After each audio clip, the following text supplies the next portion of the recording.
Quarterbacks want to get the ball to the perimeter to their wide receivers for big plays. But in this situation, it felt like, based on coverage, he knew that he wanted his tight end to have the football, and for good reason. Point after try forthcoming.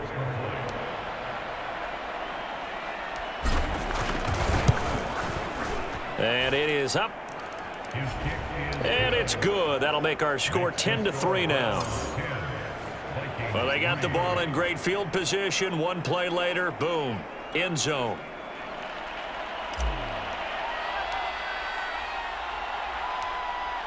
The kickoff unit is out on the field, and they will send this one away. From a couple yards deep, he'll bring it out of the end zone. And he'll take it up past the 25 to the 26-yard line.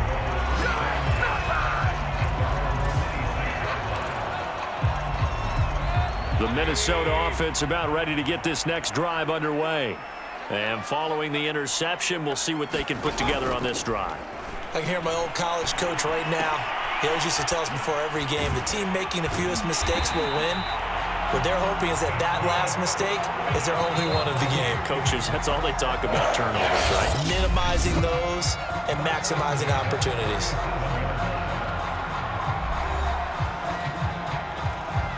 Line of scrimmage, the 37 on 1st and 10.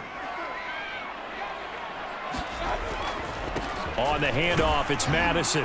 And not a whole lot of room to operate there on the first down run. He gets maybe 3. Yeah, I don't know if it's exactly a win-win, but if you're on offense, you'll take that kind of a run, all right? It was kind of stacked up, found a little bit of yardage, and frankly, they're pretty close to staying on schedule on offense. The playbook is still open for the coordinator. And he'll lose yardage on the play back at the 37-yard line. It'll be a loss of a couple on the play, so now 3rd down coming up.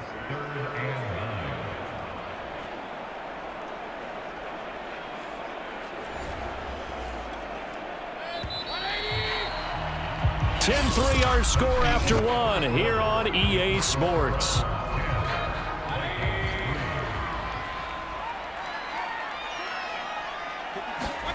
On 3rd down, Mayfield.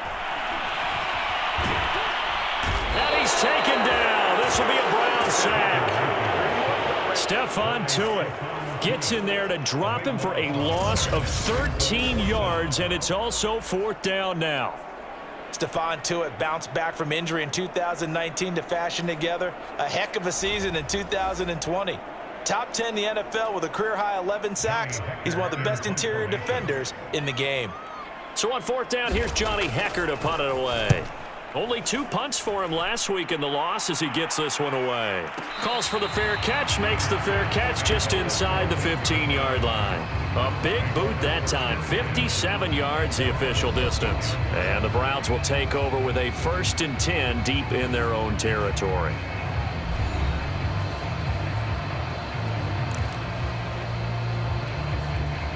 The Browns drive about to get started. And for them, a touchdown their last go-around. Obviously, they'll be hoping to do that again. And when you start plotting for this drive, when you start thinking to yourself, okay, what are we going to do? You don't go away from what you did before because that worked, but you have to be prepared for wrinkles and counters because you know they'll make some adjustments. On 2nd down, this is Harris. And they'll get him down here at the 23. 51 yards on the ground for him so far. So from 2nd and long, now we go to 3rd and very manageable. Yeah, they love that phrase, don't they? Because as an offensive coordinator, you can keep people a little bit off balance and guessing because you don't have to throw it. You can come back with a strong run game if you want to. And if you're in 4-down territory, that really opens things up for you. Trying to pick it up on the ground with Harris. And he's going to have a Browns 1st down as he's got this up to the 28-yard line.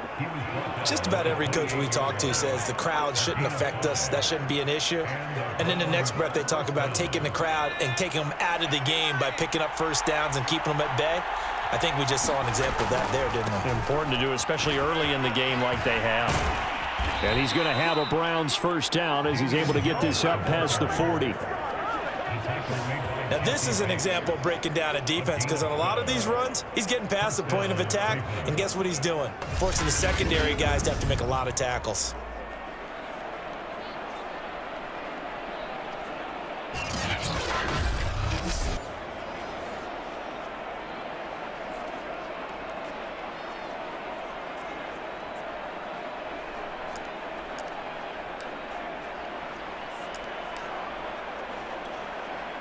2 first downs have him up to the 41 now for 1st and 10. Now they'll switch it up here and look to throw. That's to the right side, complete to Kittle. And they'll get him down after a pickup of 8, 2nd and 2. Nice rhythm throw there on 1st down. He located his tight end, made it a nice easy pitch and catch. Hoping he can break a tackle or two. Wasn't able to do that there, but still good yardage. On 2nd down, it's Harris. And he'll get it down to the 47 here. Well, you know, this club, there were some reports earlier in the week, and most have heard this by now, the so-called unnamed sources that were saying all is not rosy in that locker room. There's whispers that 1 or 2 guys, CD, have kind of had enough of how things are going. And he's going to go down. Back near midfield at the 49. Daniil Hunter picks up his 2nd sack of the afternoon. By that time, it looked like he essentially just ran right into the pass rush. Yeah, partner, I'm not much of an outdoorsman, but the fish jumped right into the net, didn't he? Because you've got to make sure that you're deep enough that you can get around the defensive end, have an angle there. But he couldn't do it because he actually cut that one off. Really nice play coming off the edge.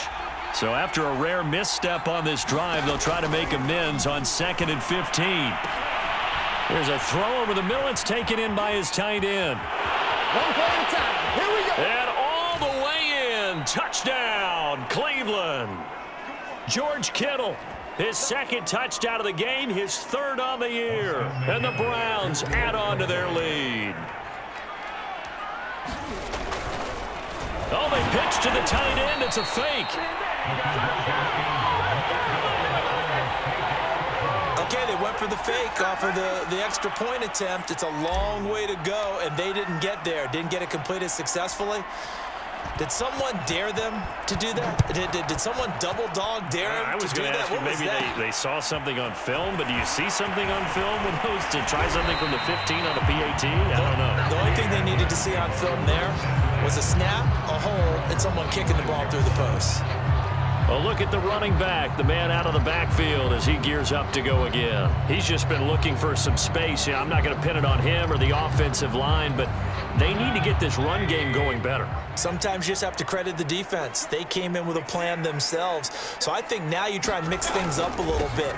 Get the ball in the hands of some other people, find some other playmakers, but always let the defense believe that he's still a threat. I was going to say, don't forget about it. No, don't take him totally out of the game. Devon Godchaux up to make the tackle. They'd love to just strike back with a touchdown right here, and if it's a long play, so be it. But the main goal, get a couple of first downs, run some plays, run some clock, allow their defense to get a chance to catch their breath, settle down, and relax a little bit after they just gave up a score. Call it a gain of 5 there on the run, but they'll remain a yard or 2 short here with 3rd down coming up. They'll try to get it on the ground with Madison, and he will have a 1st down here at about the 40.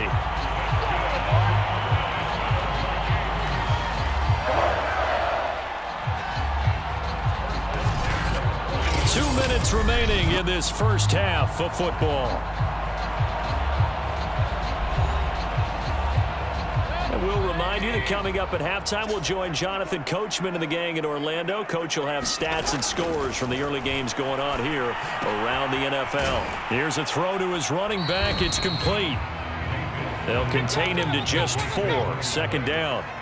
Mayfield trying to get him up to the line as fast as he can. And they will not get the connection there. It's incomplete. This defense has been very disruptive early on as they force another one to go awry. Seems to be the front and the back end. Pass rush, they've been able to get home, and they're taking the ball away in coverage as well. I love how you put it together. The front and back working in sync.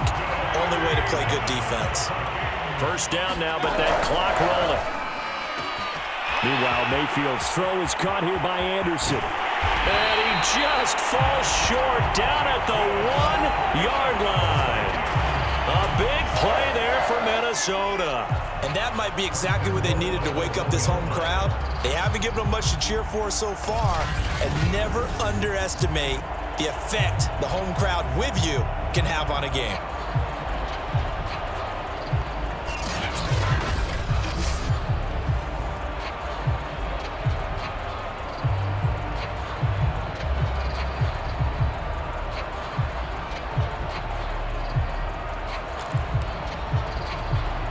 After the big play, a chance to finish now on 1st and goal.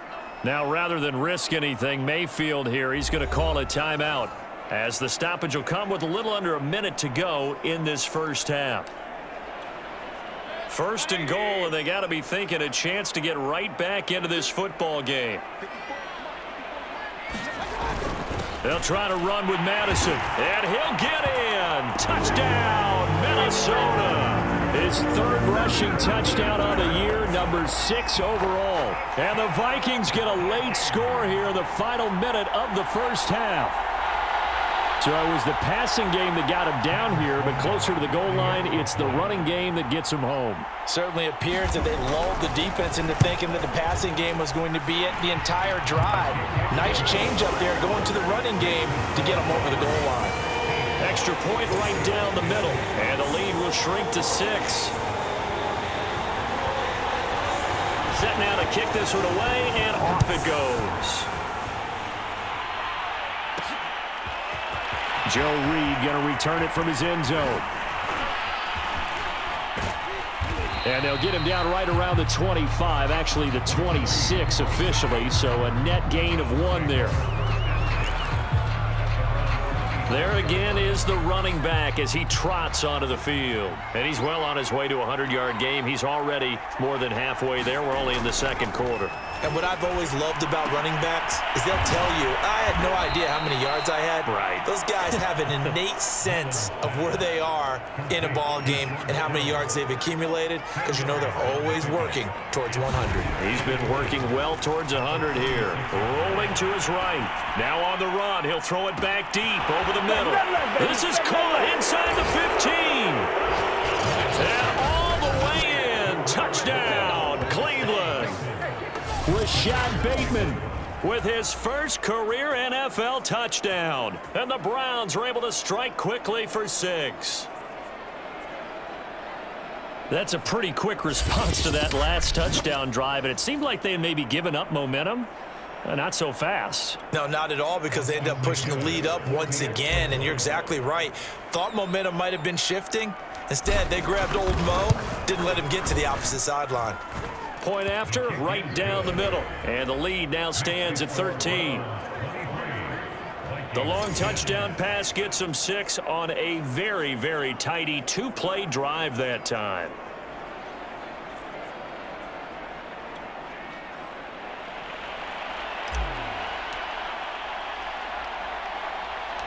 So not much time to speak of remaining in this first half as the kick's away. This one taken just inside the 10. And they'll get him down inside the 30 at the 27. Here are the Vikings now to start their next drive. And they will not really have time to do much of anything. 15 seconds, all that remains before halftime. And he'll just push his way forward for a few as the clock will run. Credit him with a 1-yard gain there to make it 2nd and 9. So we come upon halftime, and it's the visiting Browns with the lead. As we'll head down to Orlando, that's where we find our man Jonathan Coachman at our EA Sports Halftime Report. Coach. All right, Brandon, we'll get back to you guys in a bit. But first, let's take a look around the NFL here on this first Sunday of October. We'll get started up at Paul Brown Stadium in Cincinnati. And as you see, they were winners back on Thursday night. Austin Eckler, what a game. 3 touchdown runs in the victory.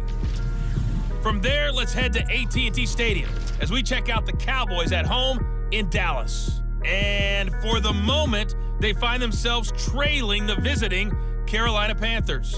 Sam Darnold has a couple of touchdown passes.